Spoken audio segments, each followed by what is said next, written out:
అనగనగా ఒక ఊళ్ళో రామయ్య అతని స్నేహితుడు సోమయ్య అంటూ పిల్లల కోసం రకరకాల కథలు చెబుతూ ఉంటాం కదా. ఇలా కథలు చెప్పేటప్పుడు జంతువుల పాత్రలను కూడా జోడించాలంట.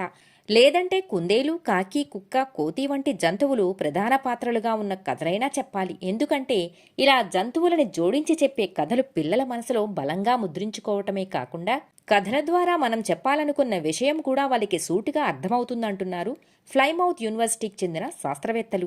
5 నుంచి 10 ఏళ్ల వయసున్న పిల్లలను తీసుకుని 2 గ్రూపులుగా విభజించారు. ఒక బృందానికి జంతువుల పాత్రలున్న కథలు, రెండో బృందానికి మనుషులకు సంబంధించిన కథలు వినిపించారట. జంతువుల కథలు ఆకట్టుకున్నట్టుగా మనుషుల కథలు పిల్లల్ని అలరించలేదట. అలాగే ఆటిజం వంటి సమస్యలున్న పిల్లలు ఈ కథలను ఏకాగ్రతగా వినటం, అర్థం చేసుకోవటం మొదలుపెట్టారట.